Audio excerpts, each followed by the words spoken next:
100배의 결실, 기준과 깨달음이라는 제목으로 하나님 말씀 증거하도록 하겠습니다. 오늘 23절 보니까 이것도 지혜로운 자들의 말씀이라. 우리가 그 잠언 구조가 전반부와 후반부로 나눌 수 있는데 1장부터 24장, 또 25장부터 31장 이렇게 두 군데로 나눌 수 있다 그랬죠. 근데 구조가 앞에도 큰 뭉치, 작은 뭉치, 작은 뭉치, 뒤에도 큰 뭉치, 작은 뭉치, 작은 뭉치 이렇게 6개 구조로 되어 있다 그랬죠. 그러니까 24장까지 전반부는 큰 뭉치가 솔로몬의 잠언이다. 1장부터 시작하다가 그 다음에 22장 17절에 너는 귀를 기울여 지혜 있는 자의 말씀을 들으라. 여기서부터 작은 뭉치가 시작이 돼요. 짧거든요. 그리고 두 번째 작은 뭉치가 오늘 24장 23절에 나오는 이것도 지혜로운 자들의 말씀이라. 그래서 또 작은 뭉치입니다. 근데 오늘 뭐 길지 않죠. 그러니까 구조를 알겠죠. 후반부는 어떻게 되어 있다 그러죠? 25장부터 29장까지가 솔로몬의 잠언인데 특징이 있죠. 히스기야 신하들이 편집한 거다. 그래서 25장부터 29장까지가 큰 뭉치고 30장이 작은 뭉치로 아굴의 잠언, 31장이 르우엘 왕의 잠언. 그렇게 두 군데로 되어 있죠. 그래서 구조가 전반부도 큰 뭉치, 작은 뭉치, 작은 뭉치. 후반부도 큰 뭉치, 작은 뭉치, 작은 뭉치. 오늘 읽었던 내용은 전반부의 두 번째 작은 뭉치다. 그렇게 이해하면 좋겠습니다. 메시지는 두 가지입니다. 재판의 공정성, 또 하나는 깨달음의 깊이. 이 두 가지가 중요하다. 그래서 작은 뭉치에 가장 중요한 두 가지를 뽑고 있습니다. 첫 번째는 재판의 공정성인데 사람 봐가면서 재판하는 것은 옳지 못하다. 그게 메시지입니다. 23절 읽겠습니다. 시작. 이것도 지혜로운 자들의 말씀이라. 재판에 낯을 보아주는 것이 옳지 못하니라. 낯을 보아준다. 뭐 청탁한다 그런 거겠죠. 뭐 우리말도 그런 거 있죠. 내 얼굴을 봐서 뭐 그런 거겠죠. 그래서 청탁함으로 말미암아 죄 있는 자에게 무죄를 선고하고 공정성을 이루면 백성들에게 저주받고 백성들에게 미움을 받는다. 그런 겁니다. 24절이죠. 24절 읽겠습니다. 시작. 악인에게 내가 옳다 하는 자는 백성에게 저주를 받을 것이요 국민에게 미움을 받으려니와. 반대로 공정하게 재판하면 기쁨이 되고 그것이 복이 된다는 것입니다. 좋은 복이 된다. 25절입니다. 시작. 오직 그를 견책하는 자는 기쁨을 얻을 것이요 또 좋은 복을 받으리라. 그러므로 얼굴 봐가면서 재판하는 것, 공정성을 잃은 것, 이거는 악한 것이다. 왜 그렇습니까? 우리 삶에서도 기준이 무너지기 때문에 그래요. 그러니까 이 사회라는 게, 공동체라는 게 기준이 있어야 되는데 입맛대로 안 되죠. 주관대로 안 되죠. 편견대로 안 되죠. 그때그때 달라요. 아니죠. 제가 볼 때 우리나라에서 이제 변화해야 될 게 전관예우 뭐 이런 거죠. 아니 세상에 어디 그 대법원 법관을 하다가 나와서 변호사를 합니까? 그런 거 하면 안 되는 건데. 그죠? 우리나라밖에 없는 것 같아요. 아무리 찾아봐도. 그러니까 재판이 다 휘는 거죠. 그래서 뭐 나오자마자 100억을 벌었다, 200억을 벌었다. 그거 자체가 문제투성이죠. 공정성의 위험이 있으면 안 된다는 거죠. 그래서 레위기 19장 15절에 보니까 공정성이 위협을 당하는 게 두 가지가 있다는 거예요. 가난한 자의 편을 들지 말라. 가난하다고 뭐 동정하면서 가난하다 편드는 게 잘난 게 아니라는 거예요. 이게 fairness, 이게 공정성을 깨면 안 되고 또 세력 있는 자라고 두둔하지 말라. 힘 앞에 굴복해가지고 공정성을 잃어도 안 된다. 그러니까 공정성에 우리 인생을 걸라는 거예요. 목숨을 걸라. 그게 중요한 거죠. 그러지 않으면 어떤 일이 벌어지느냐? 사회가 무너지고 공동체가 무너지게 되는 것이다. 이 작은 일이 아니라는 것입니다. 미가서 3장 11절 보면은 세 종류의 지도자가 나옵니다. 우두머리가 뇌물을 위해서 재판하고 지도자가 뇌물 받고 재판한대요. 제사장은 싹스를 위하여 교훈하고 제사장인데 요즘 같으면 뭐 목사겠죠. 이익을 위해서 일을 하고 선지자들은 돈을 위하여 점을 치면서 그러니까 선지자가 돈 때문에 움직이고 그런다라는 것입니다. 그러면서 여호와가 우리 가운데 계시지 않냐? 얼마나 가증된 일이냐? 결과적으로 어떤 일이 벌어지느냐? 미가서 3장 12절 그 다음 절 보니까 너희들 때문에 이 시온 땅 하나님의 땅이 갈아엎은 밭이 되고 무더기가 되고 수풀에 높은 곳이 된다. 폐허가 된다. 그러니까 공동체 다 무너지고 나라 망한다. 그런 뜻이라는 것입니다. 그래서 이 공정, 이 fairness 이게 사라지는 것이 작은 일이 아니라는 거예요. 시간만 지나면 폐허되고 망하고 무너지게 된다라는 것입니다. 그러므로 공정성의 힘을 항상 유지해야 된다는 것입니다. 이런 것들을 많은 예가 교회에서 나오면 얼마나 좋습니까? 교회가 공정해가지고 사회가 못하는 거, 공동체가 못하는 것을 교회는 해냈다. 이런 예들이 많이 나와야 되는데, 물론 있겠죠. 근데 제 눈에 잘 안 보이고 그러니까 우리가 그런 걸 만들어야겠죠. 우리 사회에서 공감을 얻는 공정성 그러면 양궁협회를 양궁. 파리올림픽에서 뭐 전체를 석권하고 뭐 여잔가요? 10연패를 했다 그러고 왜 이렇게 강한가? 지난 올림픽 때 나왔던 안산이라는 선수 뭐 3관왕 갖지 않았습니까? 근데 안 나왔어. 안 나온 게 아니라 못 나왔더라고. 왜냐? 국가대표 선발전에서 떨어졌어요. 그러니까 아무리 3관왕을 했던 사람이라 할지라도 공정하게 실력대로 하는 거예요. 그래서 처음 보는 얼굴들 많이 보이지 않습니까? 그런 사람들이 국가대표 선발전에서 통과하고 그러니까 또 이기잖아요. 그게 얼마나 중요하겠습니까? 그래서 양궁을 보면서 공정의 힘이 얼마나 강력한가, 투명성의 힘이 얼마나 강력한가라고 하는 제가 볼 때 우리 사회에 큰 기여를 한 겁니다. 그런 큰 기여가 어디 있겠어요. 그래서 협회에서도 그런다 그러잖아요. 지원을 하지만 간섭은 하지 않는다. 그러니까 공정성의 힘, 이게 사실은 양궁에서 볼 수 있는 거 아니에요. 그래도 뭐 국가적으로 우리가 이런 예증을 붙들 수 있다는 게 되게 중요한 거죠. 웬만한 나라는요 그런 예증을 들 수 있는 게 없대요. 근데 우리는 하나라도 주셨으니까 감사하는 거죠. 그래서 저는 양궁협회 때문에 참 감사했습니다. 우리나라가 축구가 강했을 때가 언제냐. 히딩크 감독 때 강했다 그러지 않습니까? 그것도 요즘에 또 해석을 하잖아요. 히딩크 뭐 탁월한 리더십도 있었지만 공정했기 때문이다. 그 이전까지는 뭐 어떤 특정 대학을 중심으로 해가지고 뽑고 그랬잖아요. 그죠? 다 알죠. 두 대학이 싸웠어요. 고려대하고 연세대하고. 주로 축구는 고려대가 훨씬 더 강했는데 양쪽에서 왔다 갔다 했다고. 제가 기억납니다. 그래서 연세대 출신이 허정무 감독이 하면은 뭐 반대쪽에서 막 공격해서 잘라버리고 또 올리고. 그런데 우리가 아다시피 그 2002년도 월드컵에 나갈 때 보면은 두 대학 출신이 별로 없어요. 다 무슨 뭐 도쿄 퍼플 상가인가 뭐 박지성, 나는 뭐 그런 데도 다 있나 했어요. 그다음에 코치도 두 대학 나오지 않았다 박항서 이런 사람을 코치로 삼고 그래서 인맥도 끊어버리고 학연도 끊어버리고 어쨌든 그래서 처음에 볼 때 여기 연세대 분들 알 거예요. 이름도 모르는 사람들이 다 국가대표네 그랬어요. 의아해 했다고. 아는 사람이 별로 없는 거야. 그런데 어쨌든 간에 뭐 최고의 성적을 내지 않았습니까?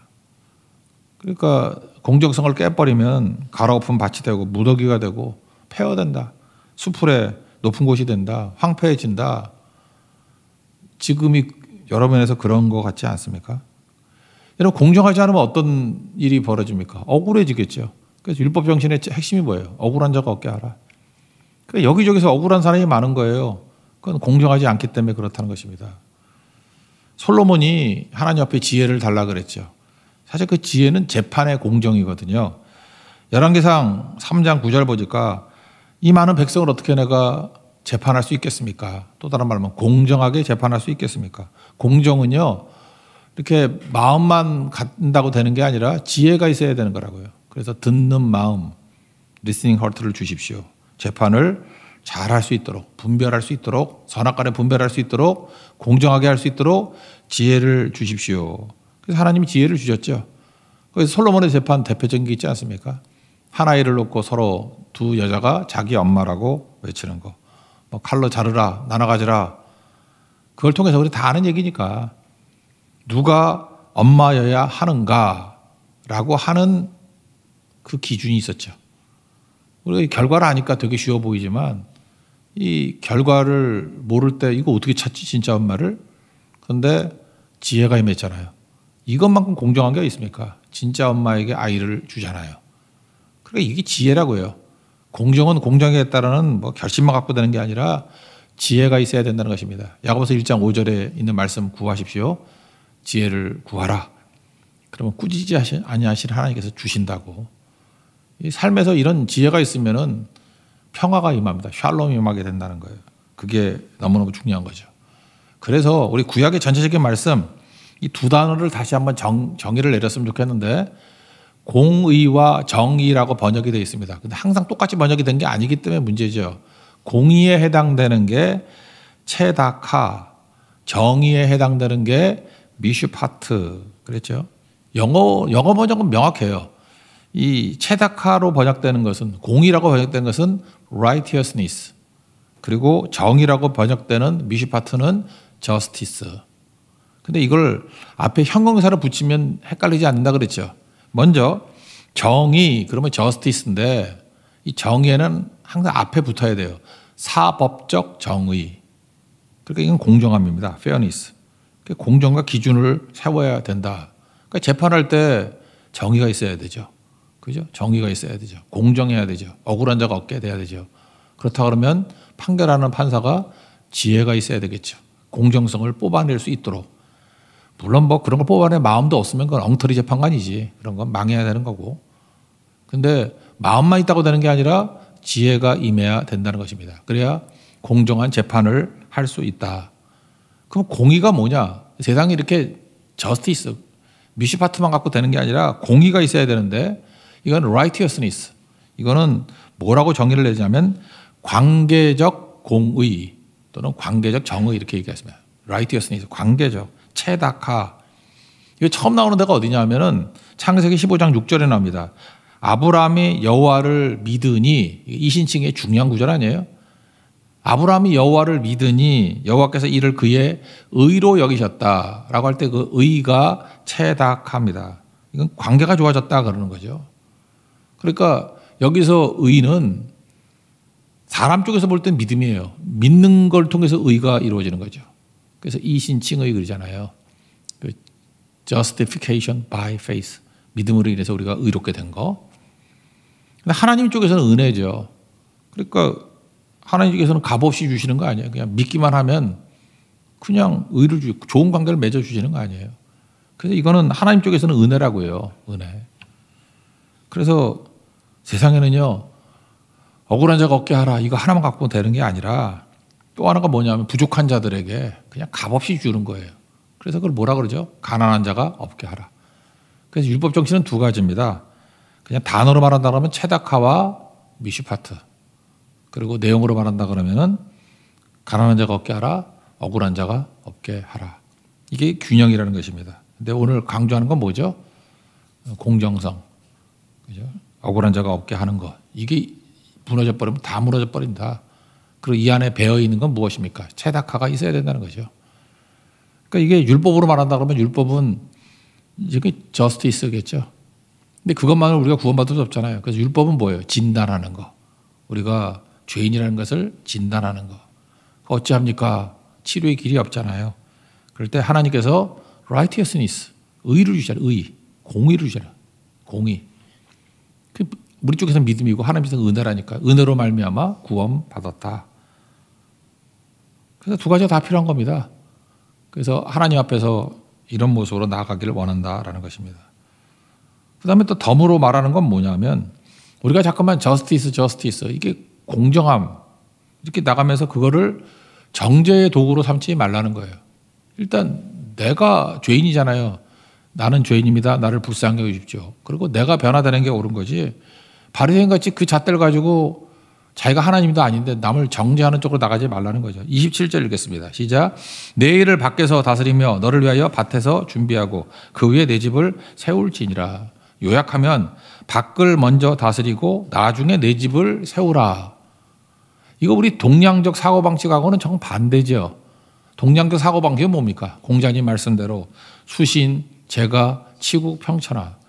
이게 되게 멋있어 보이죠. 수신부터 하고 집안 다스리고 나라 다스리고 그 다음에 평천하, 세계를 정복한다, 다스린다 그런 거 아니에요? 그런데 이게 그런 식으로 쓰인 적이 있냐고요. 그러니까 동양사상은 맨날 내가 답답해 죽겠어. 밥 먹고 맨날 수신만 해, 수신만. 어디 갔냐 그러면 산에 갔다 그러고 어디 갔냐 잠수 탔다 그러고. 물어보면 예수도 이렇게 믿어요. 수신부터 시작해, 수신부터. 예수님이 제자들이 수신만 하라 그랬나? 평천하부터 하라 그랬지. 땅끝까지 이를 내 증인되라 그랬지. 평천하예요, 평천하. 그냥 준비 좀 덜 됐다고 가고. 우리도 준비 다 돼가지고 대만 선교 보낸다 그러면 대만에 누가 가겠습니까? 예, 갈 사람이 누가 있어요? 그냥 어죽이 떠죽이 다 보내는 거지. 평천하.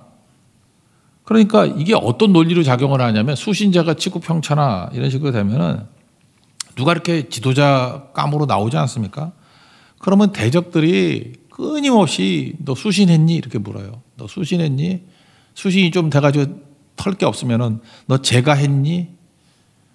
그래서 잘 보세요. 뭐 보면은 자격 없다라는 거예요. 자격 없다. 저거 자격 없다. 그래서 막 잘 털고 그래도 깨끗하게 사신 분이 있으면 또 가족 중에 있을 거 아니에요. 가족 중에 뭐 아들이 논팽이든지 뭐 그러지 않습니까? 아들이 도박을 하든지 뭐 뭔 짓을 하든지 뭐 이랬다 그러고 또 딸은 없나 뭐 수렁에서 건진 내 딸 뭐 이런 애들이 있을 거 아니에요. 그죠? 그것도 없으면 사촌 중에 찾고 그러니까 이게 문제가 되는 거죠. 이게 정죄의 논리가 돼버렸다라는 것입니다. 그러니까 결국은 자격 있는 사람이 누가 자격이 있죠? 백수로 놀던 사람만 자격이 있는 거야. 30년 동안 놀기만 했습니다. 그러면 뭐 허점이 없죠. 뭐 한 게 있어야지. 그러니까 백수들이 공직에 나가게 된다고. 백수들. 그러니까 나라 망하는 거지. 외양간을 깨끗한 외양간이 되면 좋죠. 근데 외양간은 기본적으로 더럽습니다. 소를 키우는데 어떻게 외양간이 깨끗해요. 그러니까 외양간의 목적은 소를 잘 키울 수 있느냐 이게 목적이고 깨끗하면 좋은 거죠. 근데 이게 뒤집혀가지고 깨끗해야만 된다라고 하면은 소 죽여버리는 거죠. 그래서 필요한 소는 다 죽여버리고 깨끗한 외양간만 남았다. 이게 조선시대 때 500년 동안 했던 일 아닙니까? 그래서 문치 또는 문약에 빠졌다 그러잖아요. 깨끗함. 그러다가 필요한 거 다 죽여버리고 기술자 죽여버리고 군사력 죽여버리고 남는 게 뭐예요? 이론만 딱 남아버려요. 자가당착에 빠져버리잖아요. 근데 똑같은 논리가 기독교에도 들어왔어요. 우리는 유교식으로 예수를 믿어요. 깨끗함. 아, 깨끗해야죠. 누가 더럽지. 근데 깨끗한 자가 어디 있어요? 의인은 없나니 하나도 없고 우리 다 죄인인데 거기서 전제를 해야죠. 다 죄인인데 사도 바울도 보세요. 깨끗하고 난 다음에 이미지 변신하고 난 다음에 이랬나? 곧장 나가서 이랬지. 그죠? 평천하부터 했지. 언제 수신제가 그런 식으로 했어요. 평천하다 보니까 하나님 불러다가 수신도 좀 해야 돼. 그래서 아라비아에서 수신도 했지. 또 나가서 또 평천하하고 또 하나님 잡아다가 또 제가도 하고 뭐 그러는 거 아니에요? 그러니까 평천하가 먼저다. 이게 다르다는 것입니다. 성경은 오히려 반대로 너무 수신제가만 집중하면 그 불순종하는 거다 이렇게 나간다고요. 12지파가 가나안 정복할 때 요단 동편이 땅이 너무 좋아요. 그래서 르우벤 지파, 갓 지파, 나중에 므낫세 반 지파도 합류했지만 여기가 좋사오니 우리 가족들 너무 힘들고 여기에 정착하고 싶습니다. 그럴 때 논리가 뭐예요? 너는 공동체는 생각 안 하고 네 가족만 생각하니? 그거 버림받는 조건이에요. 그게. 너는 공동체는 생각하지 않고 하나님 나라는 생각하지 않고 네 가족만 생각하니? 그래서 요단 동편이 사실 저주받은 지파가 돼버렸잖아요. 다 멸절돼 버렸잖아요. 여러분들 마찬가지입니다. 우리가 수신이 중요합니다. 제가가 중요합니다. 우리 가정이 중요합니다. 내가 볼 때 요즘 시대가 너무 가족 그러는데 그것도 좀 이상한 거예요. 그죠? 성경적이진 않아요. 가족. 우리 나중에 보면 가족이 원수가 되리라 그랬는데 가족 따라가다가 배교하고 가족 따라가다가 사명 다 저버리고 가족 뜻 따라가다가 부르심 외면할 때도 많이 있잖아요. 그 누구예요? 르우벤과 갓 지파, 요단 동편 지파. 성경 그걸 망할 놈들이라 그러잖아. 망했잖아요. 그 길 가면 안 된다고. 하나님 약속하신 가나안 땅 들어가야 된다고. 잊지 말아야 된다는 것입니다. 그래서 오늘 사법적 정의를 쭉 얘기를 하면서 공정해야 된다. 맞는 거죠. 그렇지만 또 하나 억울함이 없게 만드는 것도 중요하지만 체닥화가 있어야 된다. 관계적 정의, 관계적 공의도 필요한 것이다.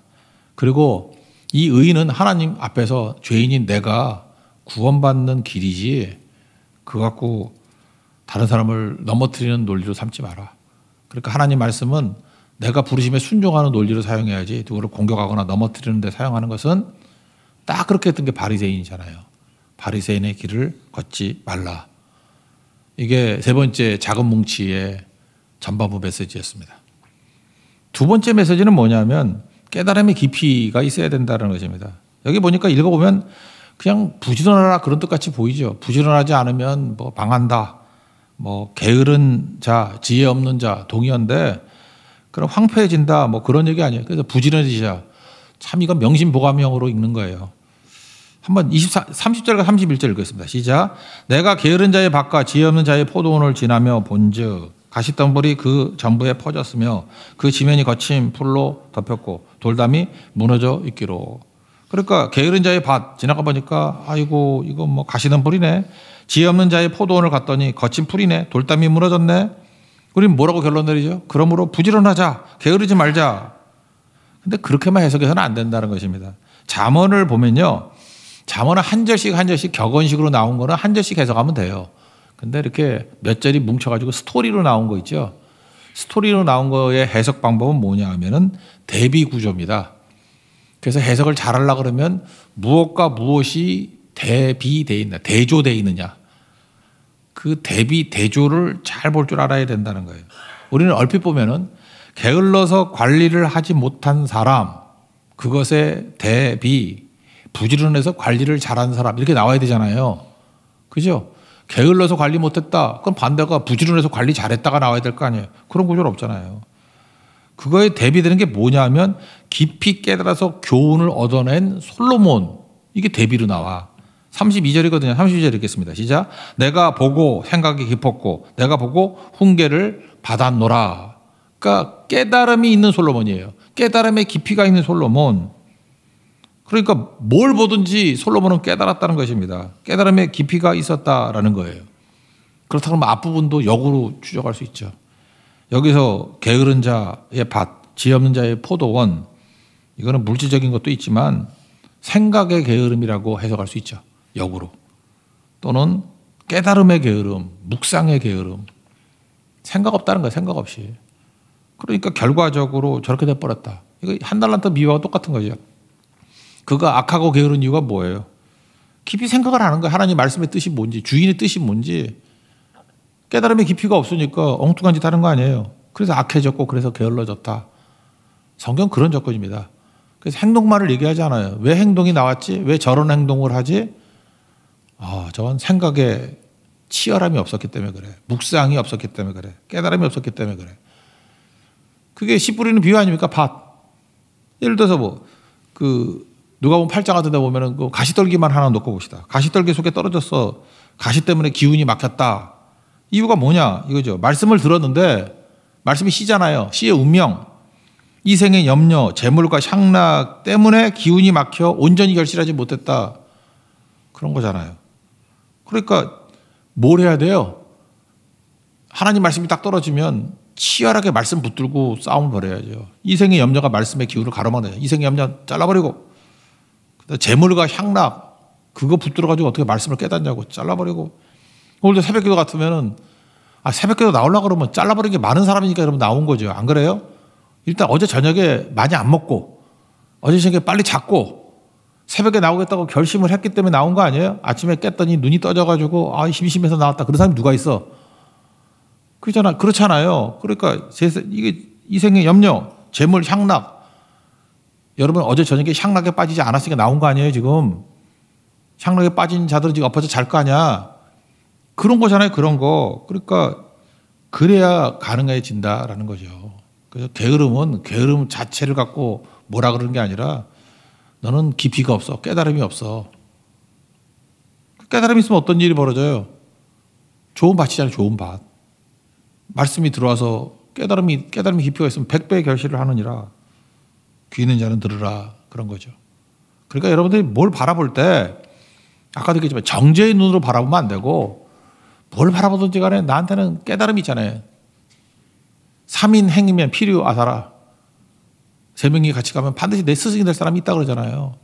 그죠? 그러니까 어딜 따라가다 보면은 필요 아사 맞죠? 필요 유사인가? 아사? 갑자기 헷갈리네. 예. 3인 행이면 필요 아사. 필요 유사인가? 이 머리가 나빠졌네. 하여튼 둘 중에 하나, 뜻은 같은 거죠. 3명이 같이 가면 반드시 내게 스승이 있다.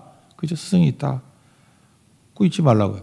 제가 이번에도 박물관에 가가지고 뭘 봤냐 하면은 일본이 이렇게 경제가 발전하다 보니까 거기가 동이 부족하대. 은은 많이 나는데 동이 없대. 그래서 엽전이 부족해가지고 중국에서 수입을 했답니다. 그래서 엽전을 이제 통용을 했다 그러는데 일본 애들도 이제 부자들이 있을 거 아니에요. 그래서 항아리에다가 엽전 하나의 가치가 굉장히 크더라고. 뭐 쌀로 치면 한 가마니쯤 되고 막 그런 것 같은. 그거를 막 항아리 가득 담아놓은 거예요. 그리고 은행이 없으니까 땅에다 묻어놓고 숨겨놓은 거야. 그리고 잊어버렸어. 어디다 묻어놨는지. 여러분도 그런 거 있죠. 이렇게 돈 숨겨놓고 어디다 놨지 내가? 근데 항아리 이 담을 때는 알지만 묻을 때는 알지만 찾을 때는 어딘지 모르잖아. 수풀이 자라고 하면은. 그리고 또 갑자기 비명행사 죽으면 모르잖아요. 그럼 뭐 사인해놓고 죽는 게 아니니까. 그래서 그런 게 발견이 됐다고 사진 한번 보여줘요. 나 이거를 굉장히 많이 봤어요. 제가 찍어온 거예요. 인터넷 있는 거 아니고 제가 찍은 거예요. 이걸 보면서 그 자리에 한 10분쯤 서 있었어요. 이야, 요거 엽전 하나에 쌀 한 가마니쯤 된다 그러니까 이게 굉장히 큰 거 아니에요. 이거면은 얼마나 많은 사람을 먹여 살리고 얼마나 많은 일을 하고 얼마나 많은 가치가 있었던 돈인가. 이거 엄청나거든. 이게 요만한 항아리에 가득 있던 돈이래. 그 밑에 뭐 설명도 있더라고. 뭐 돈의 가치가 얼마. 이거 보면서 마태복음 6장이 생각났어요. 하나님의 심판이 있는 게 세 가지거든요. 쌓아두는 거, 땅에 돈 쌓아두는 거. 그래서 좀과 동록과 도둑. 이걸 가치 없게 만드는 게 있어요. 좀 쓸고 동록 쓸고 도둑질 당하고. 그러니까 도둑질은 안 당했어. 그렇지만 이거 좀과 동록이잖아요. 야고보서 5장 1절, 2절, 3절 보니까 너에게 부자들아 너희들에게 이 말 고생 내가 얘기해 주겠다. 너희 재물은 썩었고 좀 먹었고 금과 은은 녹슬었고 딱 이게 그렇잖아요. 이 녹이 너희에게 증거가 된답니다. 너희 살을 먹으리라. 그러면서 선언하기를 말세에 재물을 쌓았도다. 이 멍청한 놈들아. 이러고 죽을 사람들 하나님의 심판이 있습니다. 이러고 죽으면 안 된다는 거예요. 이러고 죽는 거 아니라는 거예요. 그러므로 뭘 얘기를 하고 있습니까? 돈은 모으는 것으로 평가받는 게 아니고요. 돈은 사용한 것으로 평가받는 거다. 이거 아니면은 어리석은 자다 그런 거죠. 아 제발 죽을 때 아파트 몇 개 남겨두고 죽고 그런 바보짓 하지 마라. 이거 똑같은 평가받는다고. 이 어리석은 자들아 말세에 재물을 쌓았도다. 누가 그러고 죽으래? 쓰고 죽어야지. 하나님께서 여러분 생명 살리라고 줬는데 아니 아파트 하나 없애버리면 100명은 살릴 수 있다. 뭐 그런 조건이었는데 100명 지옥 보내고 자기는 남겨두고 그 뭐하는 미친 짓입니까? 그게 뭐하는 미친 짓이에요? 그 얘기를 하고 있는 거예요. 그 얘기를. 이게 지금 박물관에 있는 이 돈 이게 뭐 하나가 있으나 이 뭉칠이 있으나 여기 보니까 평가가 한심하다예요. 한심하다. 이 짓 하다가 쓰지도 못하고 죽었다. 그러므로 마지막 33절 34절 나오는 얘기는 이거는 그냥 빈곤과 공핍이 아니라 영적 빈곤과 영적 공핍에 빠지지 말고 잘 흘려보려고 잘 부르신 대로 사용해서 영적 부유한 자가 되라. 그게 메시지입니다. 하나님 앞에서 치열하게 생각하고 묵상하고 말씀 붙들어서 100배 결실 맺는 영적인 부유한 자가 되기를 축원합니다. 마지막 33절과 34절 읽겠습니다. 시작.